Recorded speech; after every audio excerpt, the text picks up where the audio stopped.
This week on Not Just Another Sex Podcast. You're not always going to be accepted. You know what I mean? And those boundaries, you have to respect your own boundaries. Otherwise, you're going to victimize yourself, putting yourself in situations where you're not being loved, you're not being cared for. The question is, when you do set the boundary, why do you allow people to break it? Hey, sugar. I feel like there are so many different things that I need to learn as an adult. I'm this nasty on a regular day, like on a Tuesday. I am your host, Samaya Burton, and don't worry, it's not just another sex podcast. Hey, you guys. Welcome back to Not Just Another Sex Podcast. My name is Samaya, your host, and thank you so much for tuning in to another episode. We have an amazing episode for you today, but before we get started, I want to read one of these reviews because y'all have been listening to me. I have been asking you guys to rate and review the podcast, and more than like, oh, it's good, I like it. I ask y'all to put y'all heart into it because I'm human, and we have imposter syndrome sometimes, and sometimes we need to hear that what we're doing is working and that it's working for somebody else. So this comes from, baby, please give me grace. I don't want to mess it up. Zadadria Clark. Okay. Says, I love it here. I literally cannot get enough of this podcast. I have learned so much about sexual healing, good sex, adulting, gentle communication, and so much more. This truly isn't just another sex podcast. Y'all tune in and get all these goodies that Samaya has to offer. 10 out of 10, highly recommend. Okay, big purr. Yeah, I'm not laughing at myself. I got a guest today. A fabulous guest today. Thank you so much for leaving that review, though, baby. I really do appreciate it. You guys, please don't forget the end of this episode. Please review, whether you're watching it on YouTube, because I hope that you are. The visuals are giving. This face is laid. Thank you, Katura. And I got a new hairstyle, so watch the YouTube, okay? Big Ben. Hey. Brother Ben. Hey. Zaddy Ben. All the things. I have a friend here today with me, and I'm so excited, so elated, and so just honored to just be able to sit down and talk with you again, and just for life to bring us full circle. I have my friend today, Ben Carlton, author, activist, baddie. Okay. All the things. All the things. He's an actor. He's just an all-around superstar. I have him here with me today. So say hey to the folks. Hey to the folks. I am, giving that energy right back. To be able to be in your space, watching you flourish and grow from walking the halls of the School of Business Industry at SBI with our suiteds and booteds, your slips, your stockings, and to now see you just so fabulous, killing it in these boots. The hair, the makeup, the shoulders, the shimmy, the body, the ass. I mean, all of it. I mean, we, of course, took all that to make who we are today, but who would have thought? Who would have thought it? Baby. I'm just so happy because it's so crazy. When I met Ben, he was wearing all gray. He was about 40 pounds heavier. He was he was an accountant. I was on my way down. Look here, baby, I'm going down. And now you're just so different, and you're you. And so I'm just very excited for us to get into this. Now, Ben has been on the show before, but he was on our Patreon. So you guys know that my first business, Sexual Essentials, and all of those Patreon interviews and everything are still up. So I will make sure that I link that below so you can hear our first conversation. But before we get into all that, I'm going to have you walk through the show with me today. Okay? Yes. All right. So we start off with the adult tip of the day. I don't know about you, but one day we look up and we're the adults in the room. Like if somebody passed out, they want us to do CPR. They looking to us for advice, and so we thought that we would break down one little thing that you can learn or remind yourself of, whether it's like get a house cleaner or here's a little hack or whatever my therapist says, in 5 minutes to make it just a little bit more digestible to be the grown up in the room. So today's adult tip of the day is it's taking you a little longer because you ain't lying, using people, scamming, manipulating, or selling your soul. That's not to say that those who are winning are doing bad things. What I'm saying is that maybe it's taking you longer because maybe it hasn't been done before. So I wanted to talk about that because when you were on the very first time, we talked about you can have anything if you're willing to be anybody. Yeah. And I know that you know that everything isn't meant for us. You can Yeah. have everything that you want and everything that's meant for you, but everything is not for you. Yeah. But until you are who you truly are, then really you just for everything. Yeah. And that's not really the way to go. Yeah. I know for me, I've had to accept that it's going to take me longer because I'm choosing to create a different path and to find the healthiest way to accept myself, be kind to myself as I, figure out what it is that I want and how to create that without hurting others and all of that. Do you have anything that you want to add to that? I want to just rewrite something you just said. Give it to me. It's not taking you longer. It's taking you exactly the time that it's supposed to take you, right? If you plant an apple tree next to a sequoia or a big giant tree, that apple tree is gonna grow when the apple tree is supposed to grow. Yeah. And that next tree is gonna grow when it's supposed to grow. No time is a comparison because you're not competing against others. You're only competing against yourself. These are the And facts. if these two trees compare themselves to each other, he grew faster, he grew slow. They will always never be content and satisfied with the right now. Absolutely. And so you're not taking longer. You're taking exactly the time that you're supposed to take to do what you're supposed to do and be who you are supposed to be. And so that is the advice I would give coming into my adulthood. I'm exactly where I'm supposed to be, doing exactly what I'm supposed to be doing in the time that the universe has allotted me to do so. Absolutely.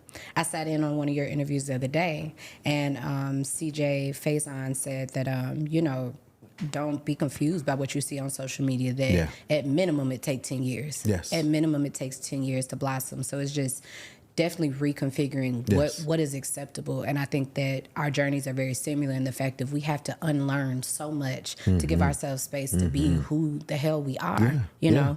Well, go back. All your greats, go back and look at their beginning story. Yeah. Oprah wasn't an overnight success. Look here. Baby, she traipsed around Baltimore with this camera and this microphone doing things that if we saw her doing them today, we'd be like, now, why is Oprah doing that? But she did it, right? You Tyler look Perry, at, Tyler Steve Perry Harvey. had shows that no one showed up to. Full productions, nobody there. But look him now, he owns the world. Yeah. He owns Black Hollywood. So forget a time on anything. Just do what you're supposed to do, and the universe will respond accordingly. It's so beautiful the way that everything has become full circle. And I don't want to get into it now because we got all episodes to get into it. But don't start too early. Right. Don't let me you know what, let me stay right where I'm supposed to be on the Twitter talk, okay? So our next segment is the Twitter talk where, Black Twitter started everything. I know they call it something else now and all that stuff, but it's to pay homage to the fact that Black people are it, baby. We are the culture. And so The heartbeat, the source, the humor, originators, everything. The humor, the facts, the just thinking about it differently and just adding our swag on everything. So this is our Twitter talk. So I wanted to talk about the people that you attract are really a reflection or a mirror of how you feel about yourself. Come on. And so I want to talk about maybe like in the past when we first met each other. I guess everything before you were really walking in your truth about what type of friends, lovers, family members, what type of people were in your circle. Yeah. I know for me, I found out that I was hanging around a lot of people that did not actually like me before I was really being myself. But only because that was a reflection of I didn't like me. I thought, okay. I did not. I was very uncomfortable with who I was. I didn't understand why I wasn't really fitting in. And no matter what, we're people, so we need other people, right? And if you're choosing from what you have available, you can be like, okay, these are the people that's nicest to me. But, all those low-hanging jokes and, people that are like picking on you a little bit or making fun or like, girl, what are you talking about? A lot of that was because really I wasn't really okay with the thoughts I was having either about doing something different or what I didn't like. But I notice now that the people that I hang around, they check me when I'm mean to me. Like, don't talk about my friend like that, And so I want people listening to this to know that if you don't like how people are talking to you or how you feel, it might be a reflection of how you feel about yourself. That, first of all, that is a bar in itself. I was around people who didn't like me because I didn't like me. That is like check yourself, pulse check. Hello, what is happening here? Because why am I surrounded by people that don't like me? Because I don't like myself. And see, Wow. it's almost like, you know how like when you have like a blackhead or a pimple and it keeps coming back and you realize you really got to press a little harder and it's going to hurt, but really the head hasn't come out. And it might be a little nasty, y'all, but it's the truth. Yes, the nasty, ugly truth. It's the nasty, ugly truth. It took me so long to realize that my friendships were fucked up, and and don't get me wrong, I had some good friends that are still around like now, but a lot of people that fell off, I was like, well, my mom talked to me like that, so... You know, like we have to go back to the very beginning and you realize like, okay, maybe it's deeper than what I thought. Like what you look, maybe you need to open that wound up a little more and see maybe the head is really in there and it's going to hurt. Yeah. It took a lot for me to tell my parents, I don't like how you talk to me. Don't talk to me like that. Or don't talk to me at all. Hello. You know? Hello. And, you know, we're going to get into some boundaries here because once you start living in your truth and people don't agree or they feel entitled to tell you about how you living, you get all these unwarranted responses. And also people, it's never too late to correct people on how they approach you or deal with you, no matter how long you've been accepting it or no matter how long you've been okay with it. You can change that at any point. But you do have to also change that within yourself. You can't tell people to talk to you nice and you talking to yourself crazy. That part. You know, and you got to understand that there's a lot of unlearning you got to do. So when you fix it, like in the moment, you will hear me correct myself when I say something that I didn't have to say it like that. I don't need to be picking on me, you know. And sometimes you need to say it out loud. Don't just think like these are the corrections. What can you say to make it real? I was surrounded by people who were very strong on the outside, but baby on that inside, a mess. Yeah, shambles. Strong on the outside, teaching, preaching, encouraging, motivating, building, all the things. Behind closed doors, a mess. Why? Because I was the very same way. I was putting on a performance for the world, but that performance was anti-me. And when I would go home and be by myself, I didn't like the version of myself that I saw, so I was in shambles. But because I was upholding this persona for the world that I'm a strong black man, that I'm smart and I'm intelligent, I could not be weak and vulnerable in public. And I was surrounded by a lot of people who, you know, on the front end, you're out in public, everything's great. Behind closed doors, not at all. I think that's a beautiful segue to just our topics for the day. So, you guys, this conversation, I don't know. I don't think it's a trigger warning. I think that it's some healing in the conversation per usual. Y'all know it get deep. Process. Here. We processing, we healing. Y'all know shit be deep over here. Head to Patreon if you want to laugh and act a fool. We're gonna do some of that here too. But this is it's a given. It's right. It Laughing is a given. through the pain. We're gonna laugh through the pain today. Ben is a special friend of mine. Your book. I don't want to mess it up. I'm black. I'm a minister, and I'm gay. Yes. When I met you, were you a minister then? Mm-hmm. Okay. He was a minister then. Tell me more about. Tell us about the book and why it came out, and then we'll get into the conversation, because pretty much a lot of people think, you know, if you're the head of the church or, you know, you're preaching the gospel or whatever term is best for you, that you're not allowed to be a lot of things. Yeah. And I want to know more about what made you decide to come out with your book. Yeah. And when did you just realize, like, this is just who I am? I can't help it. I'm not trying to do anything wrong. Tell me more about that, because your journey conflicts with what people are telling you should be preaching. Yeah. So, I mean, oftentimes people make preachers superhuman. We're not allowed to make mistakes. We're not allowed to be human. We're not allowed to sin. We're not allowed to have desires. You know, I'd be out at the club and, Brother Ben, what you doing here? What you doing here? I came to have a good time. Now, if you're not going to have a good time with me, keep it moving. Yeah. Or I'd be on adult apps. I can't believe this is you. Well, who else is it? I mean, people do catfish, but people will be actually shocked. And I'm like, well, if you think it's wrong for me to do it, why are you doing it? And so people uphold us to a higher standard of living, which is unfair, because we are just tools of love.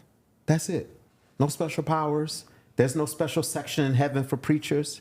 You know, although there are all these special sections on earth, God has no respecter of person.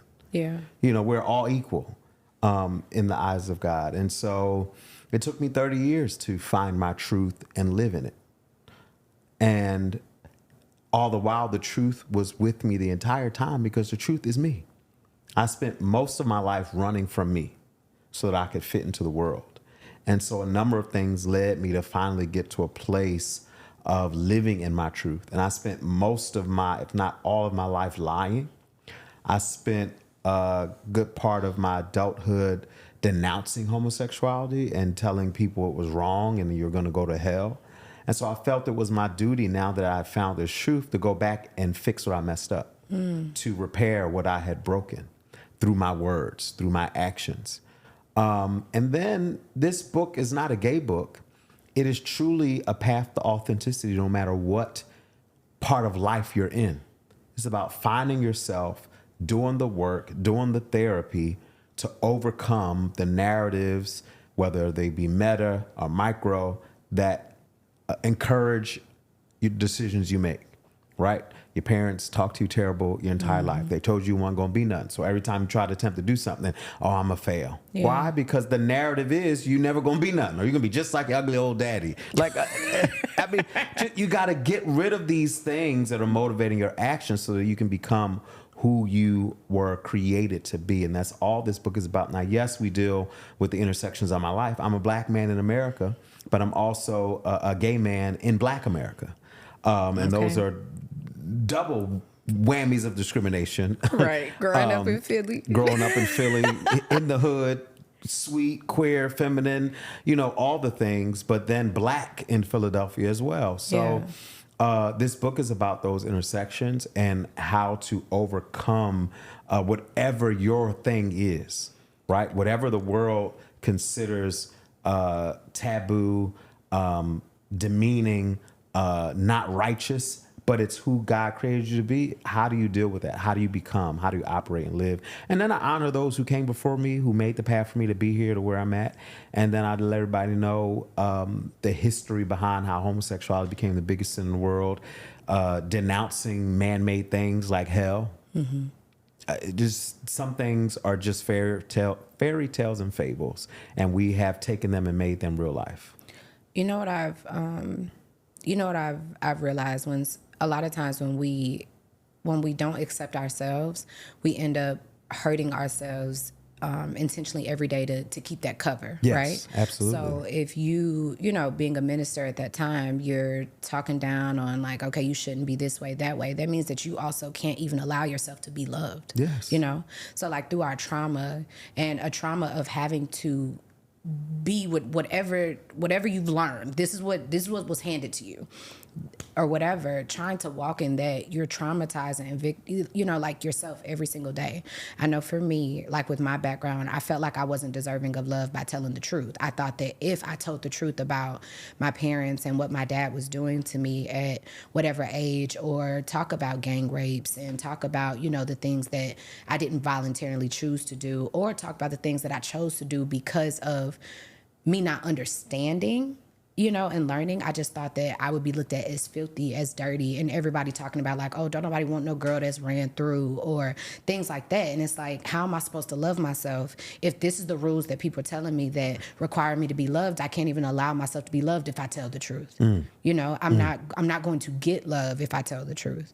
And it's been the exact opposite. Telling the truth has transitioned me out of things and people and places, but it's welcomed and opened the door for my purpose, for my people to find me, because they're like, oh, there she is with my truth, being loved for exactly who I am. And that has been very healing. It's been very forgiving to me. And one of the things that I get asked all the time, and I get DMs about, is like, I really want to change my life. I love what you're doing. I want to get this business off the ground, or whatever it is, right? And what I try to tell people is that everything that you are looking for, whatever that is on the other side of being yourself. Yes. And so your parents have a role, or whoever raised you had one role, which is to take care of you. They're doing the best they can. There's no rule book for it. They're giving you whatever they believe, whatever's been handed to them. But once you turn 18, I think the biggest thing that I've been teaching my child is like, hey, this is how we're going to do things right now. This is what works for us. And at whatever age, you go off and you figure it out what works for you. Right? Because I can only operate in my boundaries and what I know.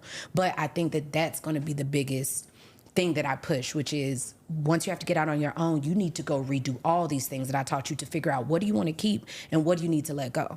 And I think that that's the part about the stories when you think of Jada coming out with this book, Jada Pinkett Smith coming out with this book of Worthy, and people are like, why is she telling all her business? She's not telling all her business. She's telling you the truth. So you can understand how she got here and how being authentic is really what has brought that happiness. And I think that so many people don't realize they are unhappy, that they are unfulfilled. And so they need these things. They need to buy this. They need to buy that. And so caught up in everything else because they don't have any space to just be themselves. Yeah. You know, for me, I never, were you happy when I knew you in NABA, at FAMU, Florida A&M? Were you happy? Did you know if you were happy or not?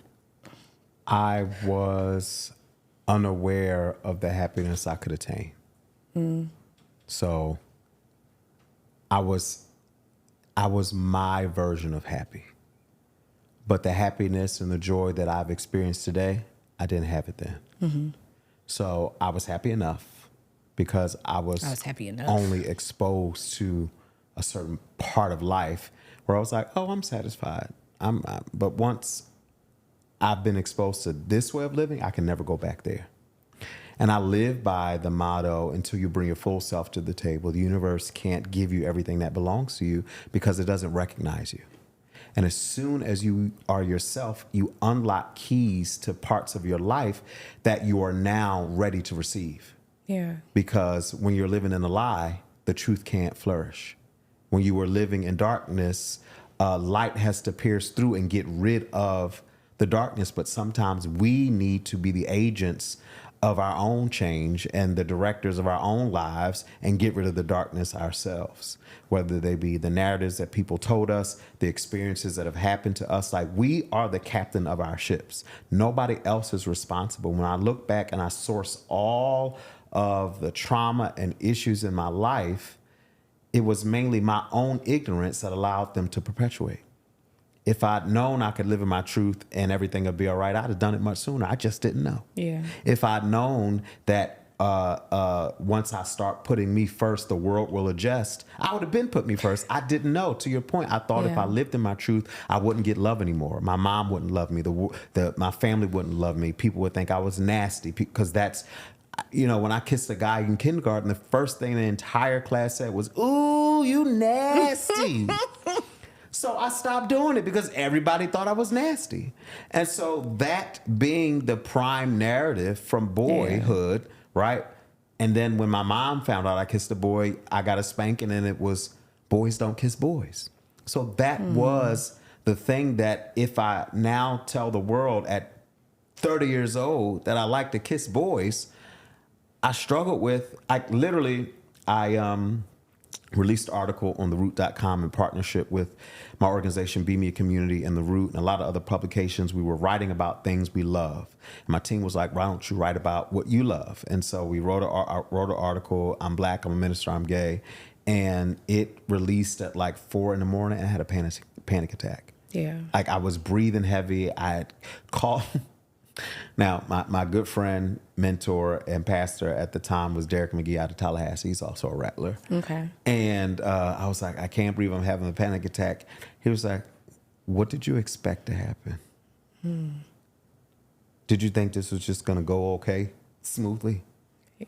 You are stepping into a space where your truth is rocking foundations. Yeah.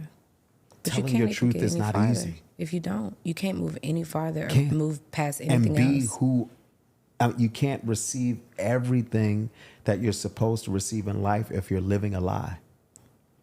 And yes, the truth may hurt. Yes, the truth may cause some people to be out of your life. But I'd rather you love me for me than love me for a version I created for you.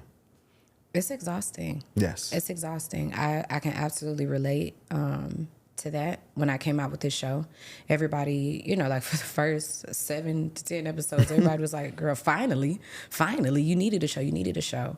But, you know, there's a certain integrity in me that if I'm not going to do it right, I'm not going to do it at all. Yeah. And I knew that there was no need for me to take up space and have a show if I wasn't going to tell the truth. Yeah. And so I had never, like, there were people in my life that knew that my dad was molesting me and that my mom was still with him and that she knew, which is a whole weight in itself. Yeah. But when I decided to do the show, it was because God was transitioning me out of Sexual Essentials. And I was like, well, I didn't want to let go.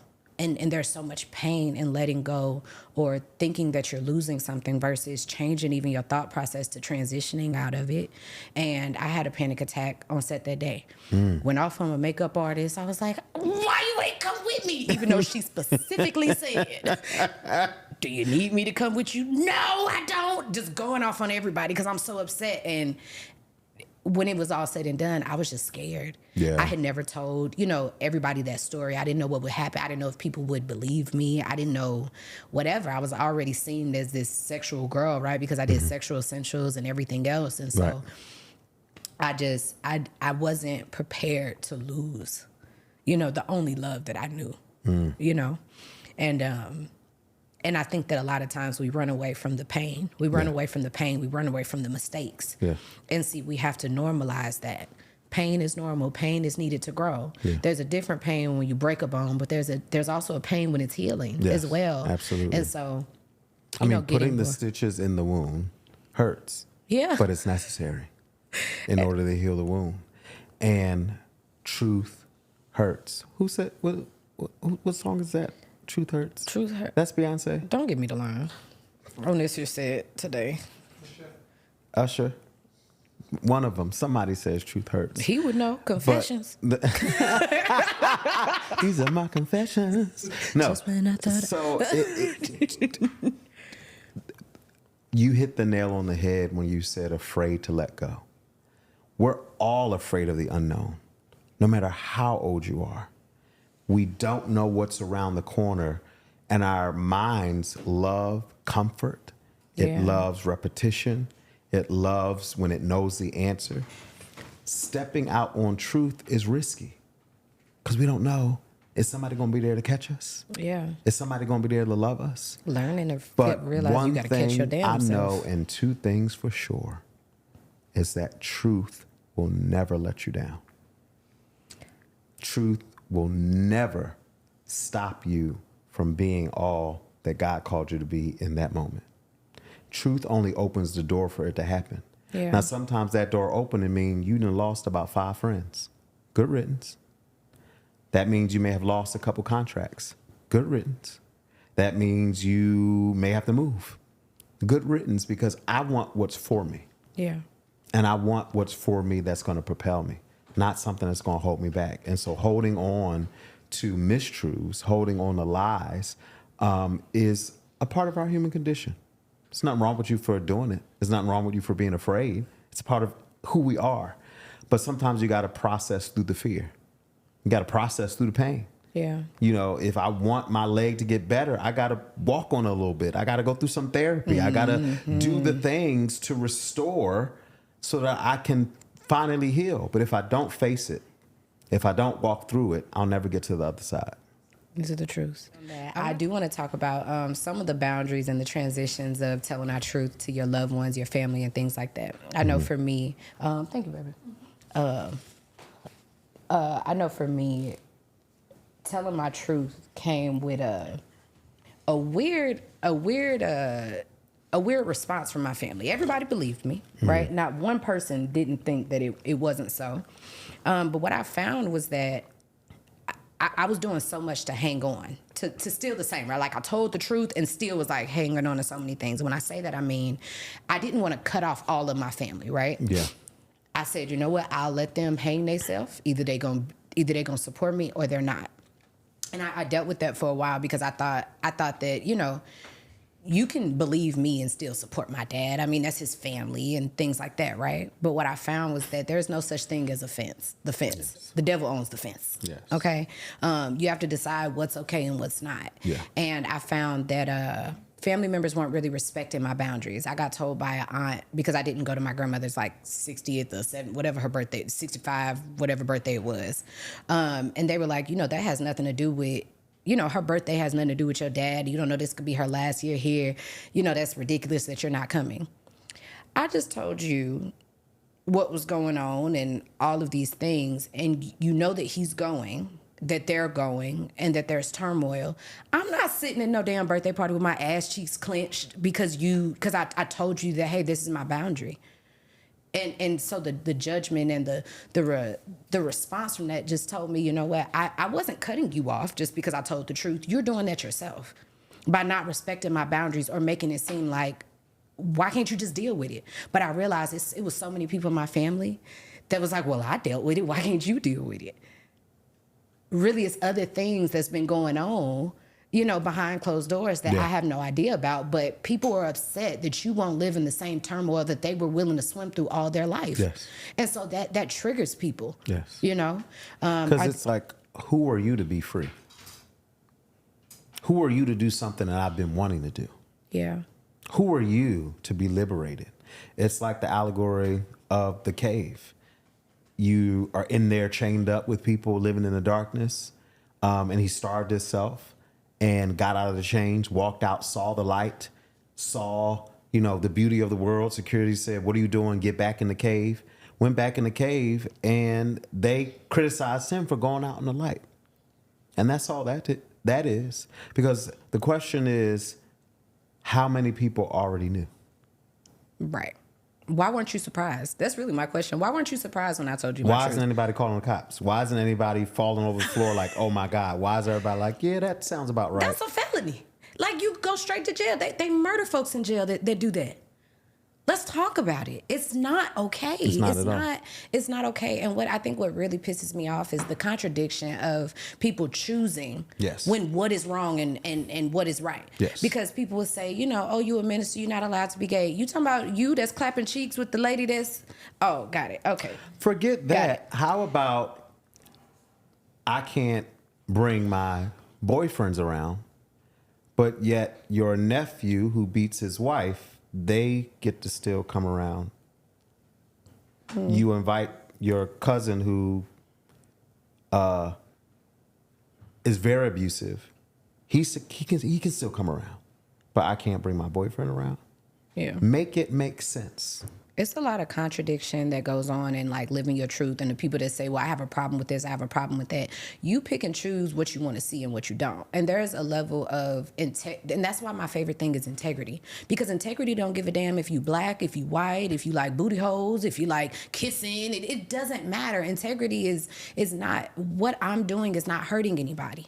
And you're saying because he like women, it's okay. But guess what? I'm a woman and he was hurting me. Yeah.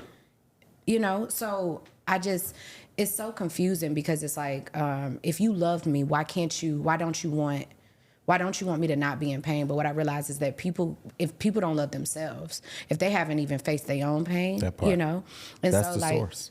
If you're listening, you guys, like you're not always going to be accepted. You know what I mean? And those boundaries, you have to respect your own boundaries. Otherwise, you're going to victimize yourself, putting yourself in situations where you're not being loved, you're not being cared for. The question is, when you do set the boundary, why do you allow people to break it? What is the source of that? Right? Are you afraid that you won't be loved? Are you afraid that you'll push people away? Because it's like setting a boundary with the child. If you don't keep that boundary, you can't discipline the child. Right. It's no point. Because you keep allowing it. You keep allowing it. I want to know what else. So coming out of your truth had to be like facing one of your biggest fears, yes, right? Absolutely. I thought that coming out with my truth was facing my biggest fear, right? But now you sit in my biggest fear. This house, this show, this new career, right? Wow. So I want to know. Come on, new career. Man, look, executive and producer, you look good baby. doing it. It's something that I'm learning to get comfortable in, a new set of shoes. And I want to know what did telling your truth, what did it prepare you for? What other fears have you been facing now that you faced this fear that you thought was your biggest fear? Yeah. What else did it, you know how people say they jump out a plane and they do something else because now they ain't scared. Yes. They face it. You jump out a perfectly good plane. You know, you ain't scared of too much after that, you know? So you came out, you told your truth, you faced the fear. What else did that propel you forward in facing? And because I considered that it was my biggest fear, I conquered that. I can do whatever the hell I want. And I have been doing whatever the hell I want. I have not worked a job, okay, in over 10 years. I love that for you. I have done whatever I needed to do to pursue me, pursue my dreams, and pursue happiness and peace. And what are your dreams? Coming out allowed me to circle back to the things that gave me joy that I hid because I was afraid people were going to out me. Okay. So acting, the arts, TV, news, entertainment, like I left all that because I'm not outing anybody, but most of the people, most creatives are queer. Wherever you fit on the spectrum, right? You're outside of the box, you know, whatever your definition is, but you're peculiar, you're artistic, right? And so I had stopped all that, became corporate, was in that suit, was 40 pounds heavier, was sad, was judgmental. I mean, everyone says, Ben, you're aging backwards. Literally looking it, feeling it, because I let go of the things that the world told me I should be.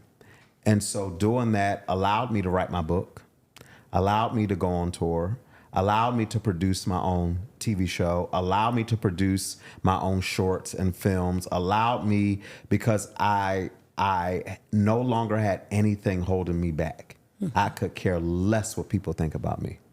I could care less about you judging my mannerisms. I will key and carry on and act a fool because that is who I am. And so telling my truth caused me to adopt a boldness that I didn't have.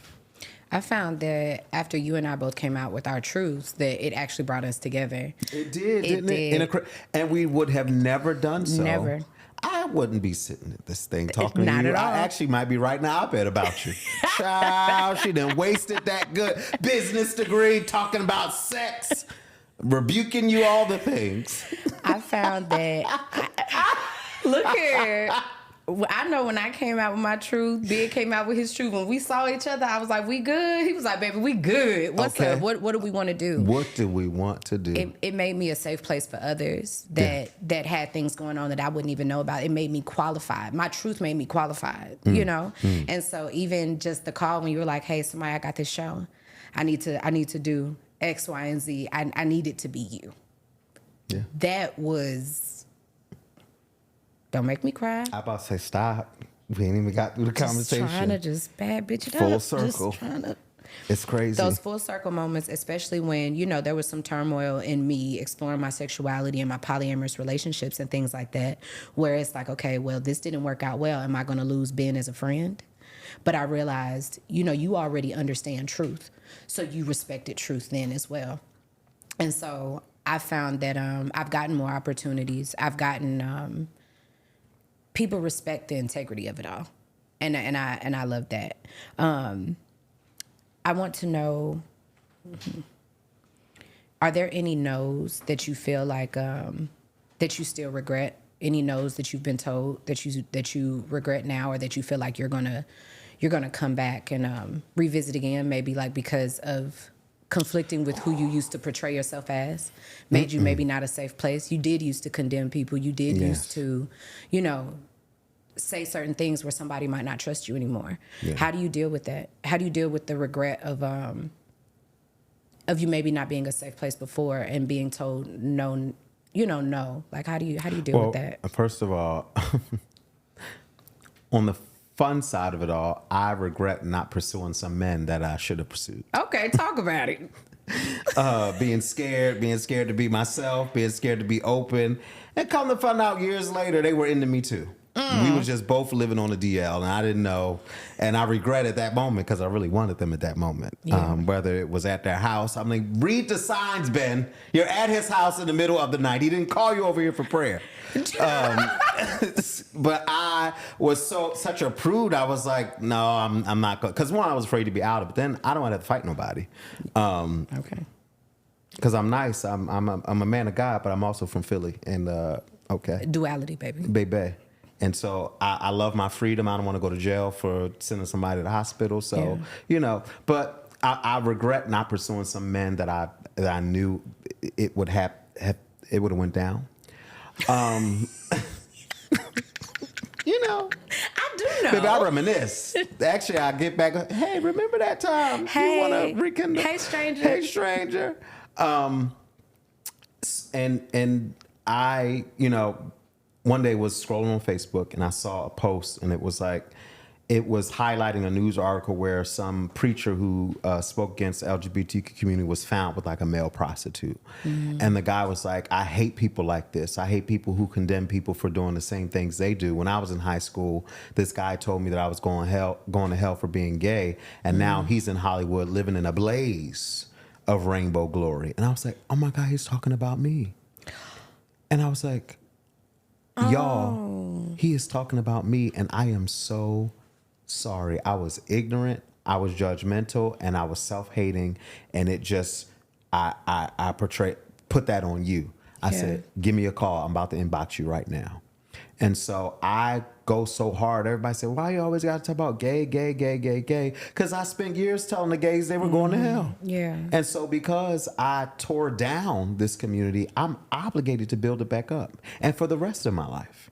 Until it's normal, until it's not an issue, until every little black boy, every little black girl, every little black human, every human for that matter, can be themselves unapologetically without interruption. And so that's how I deal with it. I go hard. I advocate. I'm changing laws. I am supporting people who are out there on the front line. I'm giving money to people who are out there on the front line. I'm writing books. I'm telling stories because, hurting one soul pains me. Yeah. Knowing I hurt thousands, speaking at conferences, telling people that they can be delivered and they're wrong. I did that. And so I'm obligated to change it up. And so I don't regret hearing no. No was just not now, or no was just it's a new direction. So I don't regret any of the no's that I've heard in pursuing this, but I will tell you that hearing some of those no's stopped me from pursuing me. And I'm just getting back on the horse. Whether it's with my book or the tour, it's really hard to get support and raise money and do the things that you're supposed to do. And I just stopped. And to CJ's point, it takes 10 years. Ben, it ain't even been 10 months and you ready to give up. Get your ass back on the horse and get to work. It's not going to happen. Like if Tyler Perry said stop at his first no, or said stop when nobody came to the show, we would not have Black Hollywood in Atlanta. Yeah. And that took over 10 years for him to get where he is. Baby, I've been talking to God. He come on struggled now. for years. Baby, after that first play, count me out. I'm going back accounting.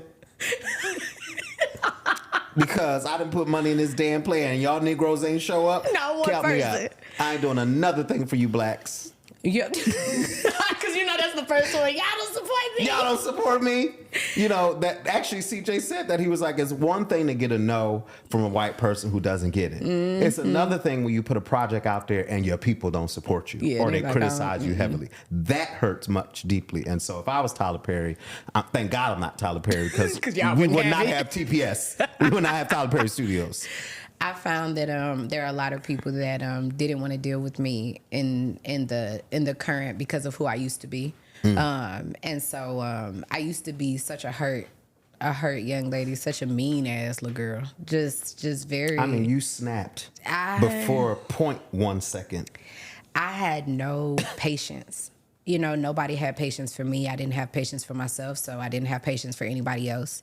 And I can't even blame people for, protecting themselves and me understanding boundaries. And I'm very grateful for the people that didn't want to deal with me, you know? And I had to realize I have to accept that I made mistakes. I made mistakes in the past. Yeah. And what's meant to be, you know, people will have, the right people will have grace if it's meant to be. And also somebody can say, you know what, that was my experience back then. She has changed now. So I've gotten to a point where I don't feel a need to validate who I used to be, because the point is I'm telling the story about this is how I had to fix this, and this is what I had to unlearn, and this is why I kept fucking up over and over again, and here's why. Yeah. You know, and giving people that reason. So before we move on to the sex tip of the day, before we move on, give us, is there anything you'd like to share with us about a time or a time that continuously shows up where your purpose hurts?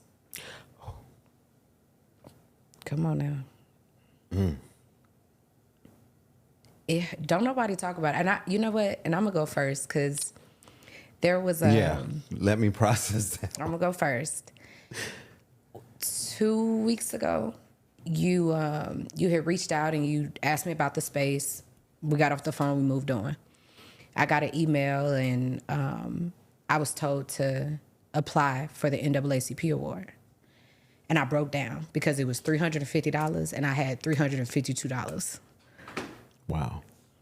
And I was like, fuck.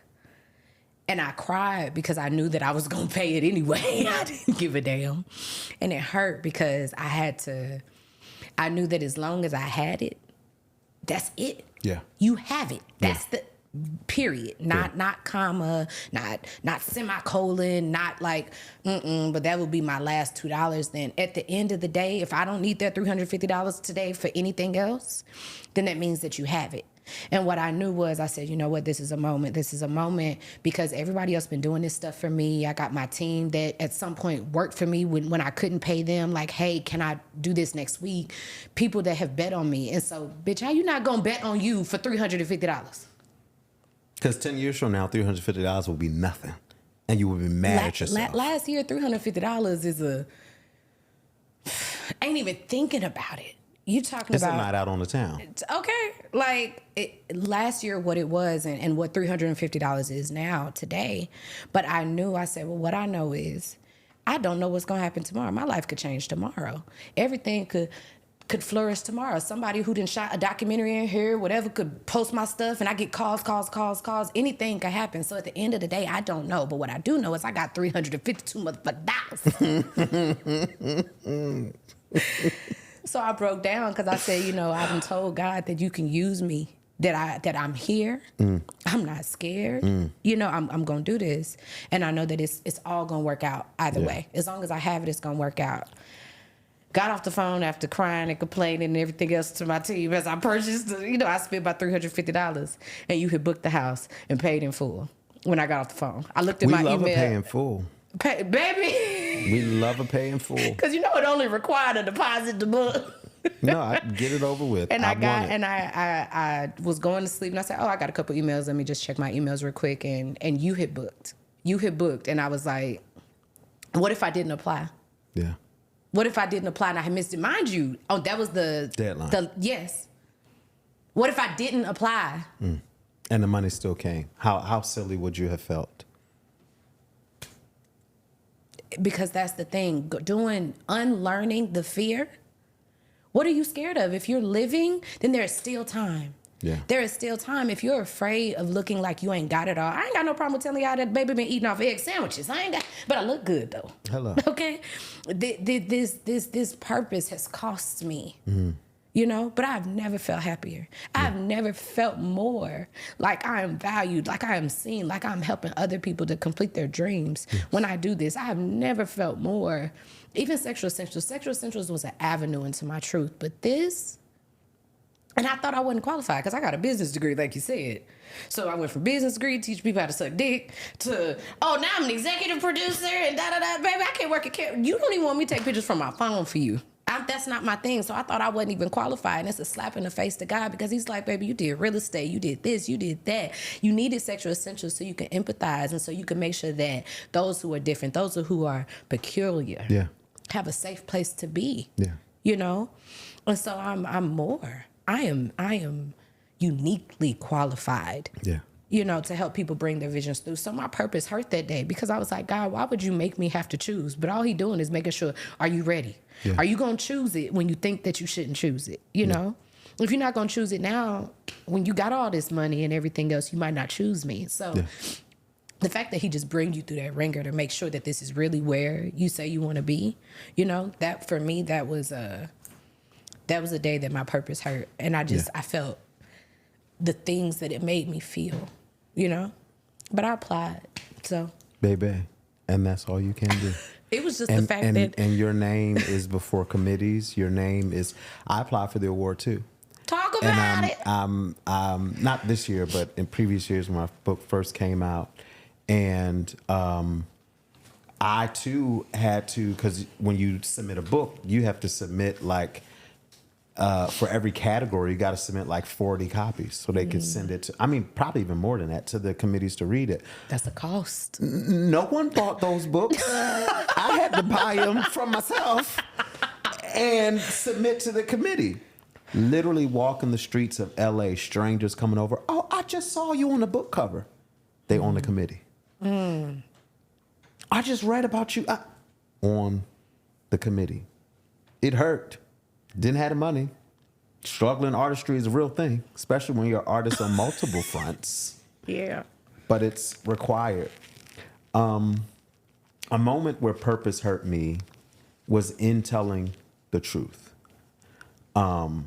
I love my mom with everything in me. I am a mama's boy through and through. Writing my book and telling the truth of our dynamic, I didn't want to do. Her comments. I didn't want to do her comments, the spankings, the vitriol. And I was talking to somebody who's in this space industry, and he was like, "Are you ready to tell the truth?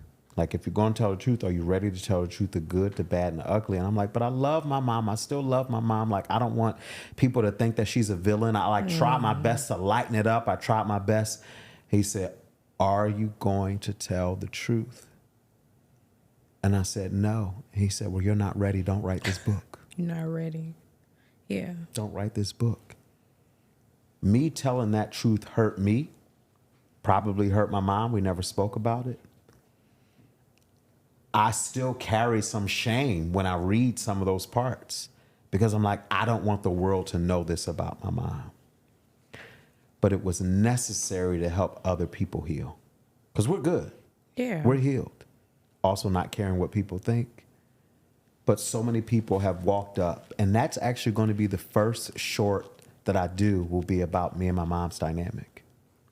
Because I had to take time to mature enough to understand her human experience, how she was brought up, how she had whatever her relationships were with men, whatever her relationships were with herself. I had to understand that from human to human, not mother to son. Talk about it. And so I'm going to go through that dynamic through a short or a feature because that's the main thing that everybody talks about. Man, my mom. Man, my dad, or man, my grandma, yada, how you navigated that. Yeah, it's helping people. That's my point, helping people come together, but it still hurt. Yeah. But it was necessary to do. Healing hurts. Like we talked about the stitches, healing hurts. And I think that was the greatest pain I faced in carrying out my purpose. Yeah. I think that for me, I've had to apologize a lot. I've had to apologize to people for my thoughts and because, for example, my mom used to always make me put on clothes at home, and people always misconstrue that. Like we cut clips and stuff, and they like, well, why would you be walking around half naked around your daddy? That's not what I'm talking about. I'm talking about being comfortable at home. When you're at home, you're walking around in your drawers, or you might not put on a bra, or you know what I'm saying. First thing you do when you get home is take off that damn bra. As soon as we're done with this interview, baby, what you think I would take off? Oh, okay. So Me too. And I had to apologize to my friend. I have a friend. She loved to walk around half naked, and she looks so good doing it. Shout out to my girl Dara. And I remember I had to tell her, and I told her on the episode. I said, I'm so sorry, because somebody used to tell me to cover up all the time, because that's why, not realizing that's a grown ass woman trying to keep her husband from looking at you as a child. Mm-hmm. That was that. So that's what I was always raised, that if you wear or don't wear this around someone's man, I'm not even thinking, baby, you 12 years old. There is not nothing that you could do to entice a grown man that don't like kids. That part. There's nothing that you can do. You can walk around butt ass naked and it's like it don't do nothing. That's not what we're talking about. And so I had to learn that there is nothing that you can do to for it to be your fault. Yeah. You know? And I'm just so grateful for the people that have space for me and my imperfections and the mistakes and the apologies that I haven't got to yet. Yes. You know, because of the things that I thought were so, because that's what I was taught. So, Baby, I told people they were going to hell for listening to Beyonce. boy, Baby, if You the Beyonce biggest sweat dripped on my tongue, I'd drink it today. But I told the folks secular music, I literally was so judgmental and hateful of freedom, of To fun, yourself. because I couldn't be free and I couldn't have fun. And so I wanted to disrupt everybody else's. Boy. And I literally called a family meeting and told them about all this crazy stuff I learned about demonic spirits and secular music and Beyonce and her sacrifice, all the crazy theories online. And one of my cousins said, "You're crazy." You was at the time. Absolutely. How many Nut times you job. go to the Renaissance tour? Baby twice. Toronto and on her birthday. You can't break my soul. You know, all the things. I love me some Beyonce. I actually stalk her a little bit. I remember when you was at the one show. Baby Julia said, "Bam!" I said, "Ooh." But I got that picture. And, you know, Bae said, "Hey." But I sometimes walk around with the shame of being that ignorant. Yeah. Like, Ben, you were really ignorant. Yeah. And I have to forgive myself for that because I could only operate based on the environment that I was in. Yeah. And I have to laugh at myself. You have to go back and You just have laugh to. at yourself because you can't take those moments of error and mistakes seriously. And then you have to I preach now, make space for ignorance. Grace. I got to make space for you to learn, unlearn, and learn. Yeah. I can't talk to you from a place of enlightenment because you are still in this place of darkness. I got to get down there in the trenches with you and pull you out. Yeah. I can't be screaming from the top, "Come on out." You don't know how. You've not had exposure. I have to get down there and show you how to get out. And I'm thankful that I had the experiences because I can empathize with people who judge. I forgive can so empathize with people who get on pulpits and say you're going to hell. I get it because I'm like, I used to be you. I used to thought Baby, come here. I had to. Let me talk to you. There's a level of grace that you got to give yourself, Yes. and that gives others, and again, uniquely qualified for all that you do, understanding that the church is wherever you are, Yeah. you know, and I used to be so mad. I used to hold grudges. I used to be so upset. I mean, the littlest things, and I just took it so personal. And it's just I hadn't forgiven myself. And so even now when people cross me over, like, don't get me wrong, I'm gonna talk my shit because, baby, I'm petty. But it's always in private. Petty Paul's what they call me. Baby. But I'm very aware that that person may come back and apologize one day. They don't know any better. They think that this is the only way. Yes. And so, you know, I'm very, very, going back to the adult tip of the day, just, you know, taking my time because I refuse to build this in a way Yes. that I'm disrespecting myself or others or any of that. I'm doing it with integrity. And so I'm just very grateful for, you know, my path, and I, you know, pay homage to that. So I'm very appreciative to just be here. So, Yes. all right, now let's move on to the juicy stuff. So the sex tip of the day, y'all, because you got me in here crying and whatnot. It's deep. It is. Deep. I mean, we do glossed like it over deep. it a little bit. We glossed over it. This is so full circle that it don't make no damn sense.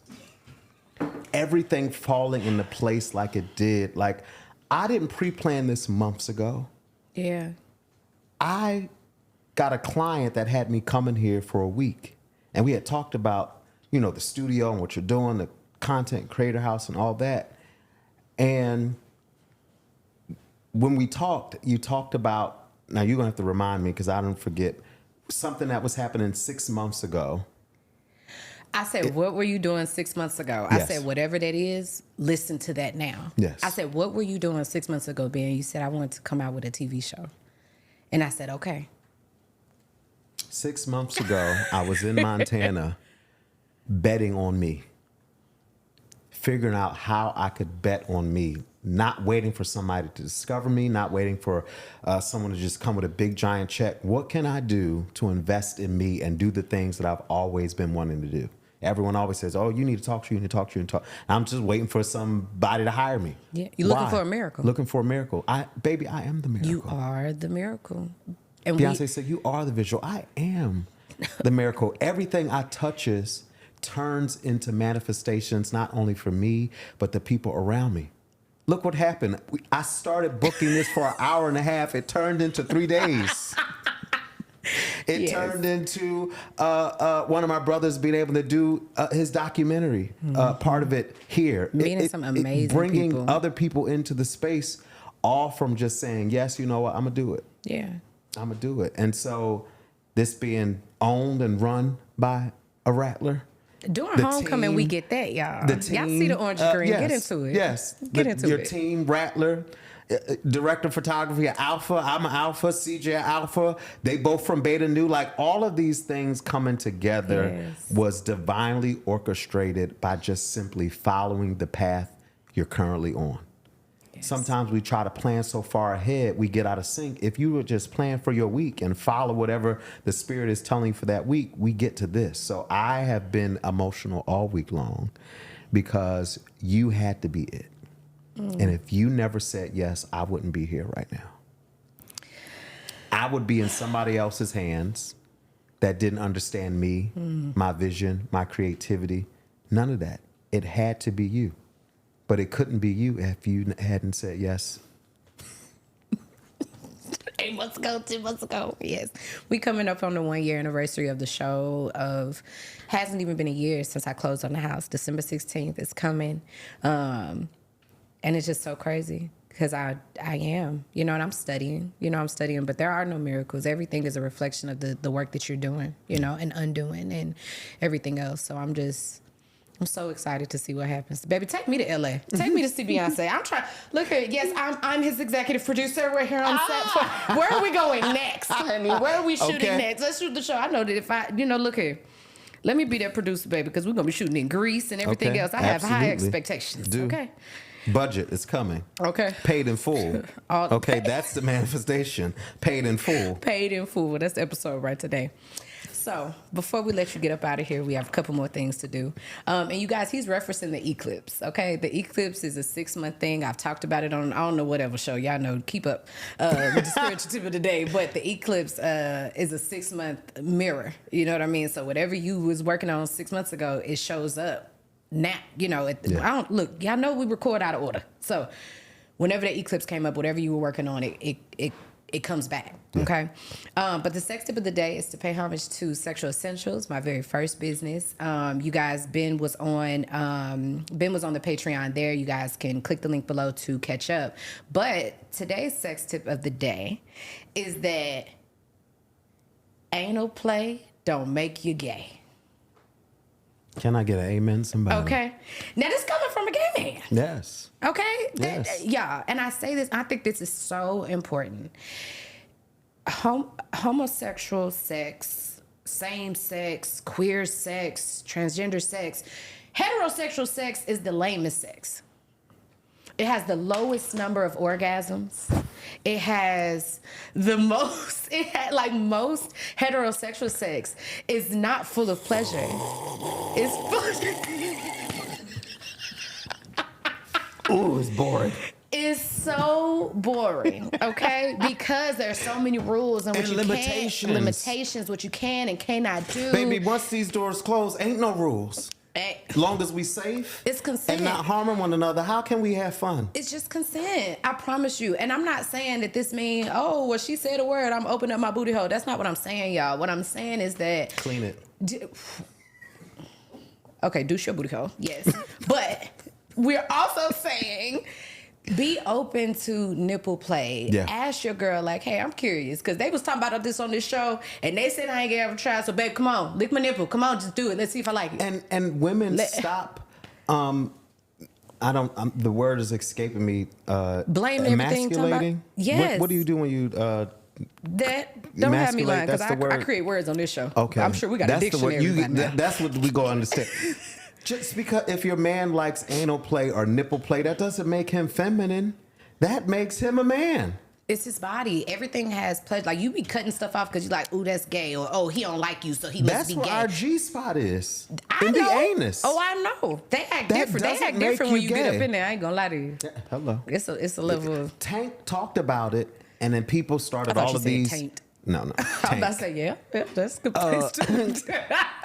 He's gay. He's not. He is free. Yeah. He is living outside of the limitations. And this is a part of my second book, which is Love Disrupted. Colonialism. White people taught us boring sex. Absolutely. It is a fact. They stopped us from being queer. They stopped us from living on all parts of the spectrum. They stopped us from exploring. We used to walk around ass naked, titties out, balls out, everything out, because there was no shame in our sexuality. They covered themselves up from head to toe. One, because of all the diseases they carried. They had to cover up the scars. This is fact. It's history. I'm not making this up. And when they came to Africa, when they came to Native America, they killed everybody mainly from diseases. Forget the guns and the hangings and the whippings. They're diseases. Yeah. They were nasty. Yeah. This is facts. They stopped us from being able to explore our sexuality. And they raped and abused us in the Caribbean. That's why homosexuality there is so heavily frowned upon, because they created a culture that made it demoral. Yeah. If that's a word, if I didn't make that up. It's added to the dictionary of the show, because they be talking about being in the comments so bad. Girl, what? Go back and look. They taught us boring sex. Yeah. They taught us, because in the Catholic Church, eons ago, again, another fact, sex was only to procreate. It wasn't for fun. That's wild, because I need to practice, baby. They literally only had women, boom, boom, boom, have a baby, move on. They didn't have sex for fun. And when they explored sex for fun, they did it in secret. I know a lot of people are afraid of the pleasure that comes with being free, because as a straight man, you like, wait, you telling me that this was the best orgasm of my life? Like, I remember there was a man who told me that felt amazing. I ain't never felt nothing like that, but please don't ever do that again. I'm gonna keep trying to process it, baby. You be back. You be back. You be back. Because you ain't gonna want to ask nobody else. You ain't gonna want to ask. Right. He came back. Because you're going to, just like a fiend, baby. He came back. You got any more of that tongue? You got any more of that tongue? Look, it's so crazy that you say that about, because, Caribbean men always talk about how what they don't do. And look here. Close Caribbean men be eating the fuck out of some pussy, okay? Doors. Talking about what they don't do. Yeah, okay, I hear you. Over here, you go eat this pussy. I ain't gonna lie to you. So you can tell me what you don't do, but I don't do relationships that don't include eating my coochie. Hello, America. So, look here. The sex tip of the day is that ain't no play don't make you gay. Ain't no play don't make you gay. That don't mean that you gotta like it. That not mean that we saying that you against it if you don't like it. What I'm saying is that the response doesn't have to be so. No one's offending you. They're just asking, because all of your body is okay to me. All of your body is well and beautiful and all of that. Like, if that's what you like, this is a safe place. And I can't even blame them, because there are so many women that get absolutely disrespectful because he don't want your pussy. And if that's what you say, like, oh, well, you must be gay, that's exactly why he didn't want it. It's already on you. It's something wrong with you. Yeah. You ain't right in the head. Yeah. So, you guys, there are plenty of things on the Patreon about, butt play and whatnot. And we're going to have to bring Big Ben back to teach us some things. Because there is so much amazing stuff in free sex. Yes. Just the freedom of it all. And I just really hope that people can just stop hanging around people that's going to judge you, because I can't even imagine being in the mix of heterosex and a man wants to explore something and a lady stop. That's gay. Are you a man? Because if you're not a man, that's not gay. The definition of homosexual sex is same sex. If a man is doing it to a woman or a woman is doing it to a man, that is heterosex. No matter what the action is. Even if the man, a dildo is being used on a man. Yeah. It's not a man's penis going into another man. It is a woman holding a dildo pleasuring a man. That is still heterosex. Yeah.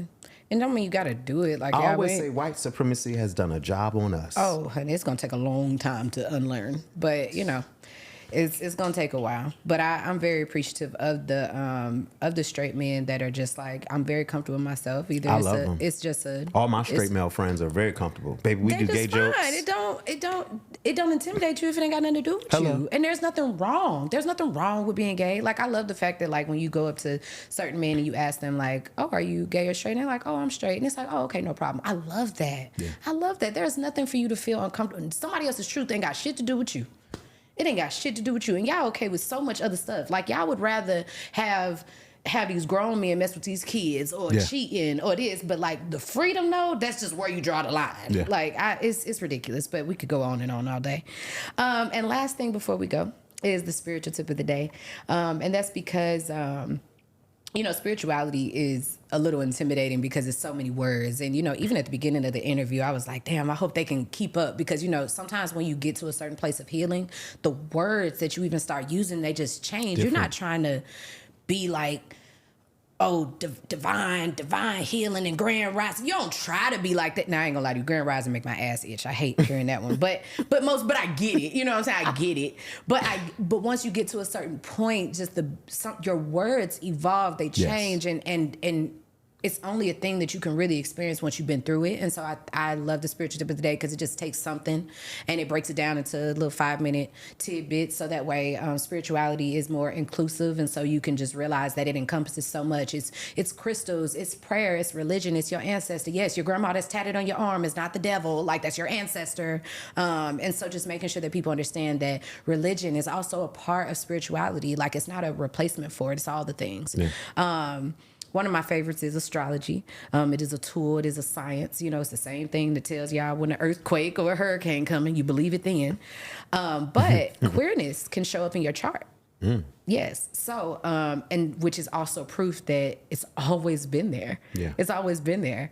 I think that women can explore, but men can't. That's wild. And if two girls talked about one time at summer camp, everybody happy. We'd love it. Right. If two boys talked about one time at summer camp, I tried it, I didn't like it. I talked to many straight men who was like, I tried it, I didn't like it. And then, but if you tell somebody else that they said publicly, yeah, because then it's like, oh no, if you dabbled in dick, then you gay for the rest of your life. And now I ain't gonna lie to you, I promise you, ain't nobody sucking dick if they don't like it. That shit is a job. Ain't nobody doing it if they don't like it. Your jaw be hurting, you can fuck around and get lockjaw. Ain't nobody sucking dick if they don't like it. Ain't nobody making it up. It's a lot of easier things you can do. Big time. If a woman eating pussy, it's probably because she like it. Ain't no cuisine you go into like just off the willy nilly. Like, oh, let's see. No, like if they doing it, odds are they like it. Please believe people. And also stop saying that you fucking around with that girl is not cheating on your man. But another time for another day. So some things that show up, queerness in the chart, looking at Saturn in the 1st and the 5th house. Saturn in the 1st house is typically associated with those who bear a great deal of responsibility or feel restricted in some way personally. And sometimes that can, and it doesn't mean like, oh my gosh, I got that in the 1st house, so I'm queer. It doesn't mean that. It's just saying that sometimes your Saturn is a representation or can tell you more about yourself. Capricorn being in Moon, and that's because Capricorn is very like structured and disciplined and about the money. And Moon is an emotional place, so they're like almost like opposites. So you can end up feeling conflicted in your emotions or things like that. And then another one is I have 7th house Aquarius, which means that I do have a lot of issues with relationships because of like family stuff, but also I'm more open to finding a new way of like living. And like Aquarius, the sign itself is for unique, peculiar change. Like we're getting into the time of Pluto in Aquarius, which means like you're going to see more AI, you're going to see more computer stuff, you're going to see a lot of systems, start falling away because they're all old. They don't make space for everybody. You're going to see more inclusive things and things like that. So now, y'all know I don't know what the hell I'm talking about all the time and in depth. So please go Google it for yourself. I just get you started, okay? And so just pulling up different articles about it, but queerness shows up in your chart. So just go Google it. So I know I found out when I got my chart read for the first time. They're like, oh, are you queer? And I'm like, oh, I'm trisexual. I'll try anything 3 times. All the things. I like a little coochie. I like a little this. I like a little that. All the things. If I love you, I love you. And so it was like, okay, well, that makes sense because this is in your chart. And I just thought that was really amazing because it's also proof that the way that you were designed and put together is unique. Yeah. And everybody is different. There is no rule for just, people. I think if we could focus more on the integrity of life versus how people choose to live it is picking and choosing. I translate that to find out who you were before white people told you who you're supposed to be. Oftentimes we find ourselves defining ourselves based on the slave master's dictionary. Yeah. They tell us connecting with our ancestors is demonic. And the black church runs with it. When Beyonce did Black is King, Black King, Jesus is King. Well, if you look at the description of the Bible, it says Jesus was black. So I guess black is king. Yeah. She's demonic. She's worshiping all these things. Talking to the ancestors? Lighting the incense? But your grandma tattooed right on your arm. But you're not calling out the demons in your political system. You're not calling out the demons in your church, but you're calling out Beyonce. Meanwhile, Jesus talked to the ancestors on the mount when he talked to Adam and Abraham. Yeah. They lit incense. They washed his feet. They looked at the stars to find him. All the things they tell us not to do, they're examples of that being done in God's word. Yeah. White people, not necessarily all white people, when I talk about this, because I don't want nobody canceling any of my... They're about to cut off your documentary right now. Them cameras about to get cut off right now. We about to go. No, it is the supremacy of it all that erases our existence. Yeah. And all of these things are combined in being connected to earth and the elements around us. We're all energy and matter that never dies, and we're all connected. When we were connected and on the ground, they couldn't defeat us, right? They never conquered the people in Jamaica and Elizabethtown fully because they was up in the mountains, in the hills, in the trees, connected to nature. They was like, we need to disconnect this so that we can control them. A disconnected human is a controllable human. Find out who you were before white people told you who you should be. On that note, please let everybody know where they can find you and how we can support you. Yes. And I just want to make sure that everybody knows this is me giving you your flowers. I am so proud of you. I'm so encouraged. I feel seen. And I'm just so appreciative of you just being who you are because you've always been a great person. You've always been a good person. You being you doesn't change that. You being you does not change that. And, you always have a safe place here to come and talk, to come and tell us about your new show. So I cannot wait for you to come back. Yes. And so we can reveal all that is coming. Because, baby, straight to TV. Come on now. Paid in full. Come I'm on speaking now. those things. And I'm just so excited. I got the chills. There they go again. So please let everybody know how they can find you, support you, and we'll make sure that we put the link to the book below as well. Yes, so. You can find me on socials at Ben Carlton. You can support me at blacklovewins.com. I am a speaker. I am a trainer. I'm an author. I'm an actor. If anybody's looking to cast in anything and I fit the mold, hello. This mug, this face card never declines. Okay, never. Book me. I have an agent because this is where I'm trying to be. I live by three things that show up everywhere I go, to your point. That's love, that's light, and that's laughter. Yes. That's it. Yes. You so multifaceted because this is one person, got this little, little taco meat coming out. That's one person. But I saw you on a commercial and I was like, is Ben straight now? But I said, boy, he's so good. I'm a great actor. Look here, I'm talking about great. Then I heard you the other day and you had us in here crying and cackling. I said, okay, maybe he's a comedian too. But just, you guys, don't put nobody in a box. It's the only person that's going to look crazy is you. So thank you guys so much for saving space for us today and just listening to our truth. Please make sure that you rate and review the podcast. And please make sure that you sign up for Patreon. Join the community. We have a private Discord group. We have bonus shows, the Boats and Hoes show. And then if you want the sex stuff, we have Just Another Sex podcast on Patreon as well. Everything that y'all thought this show was. Make sure that you find that there as well. I love you guys. I appreciate you. And I will see you next time. Bye.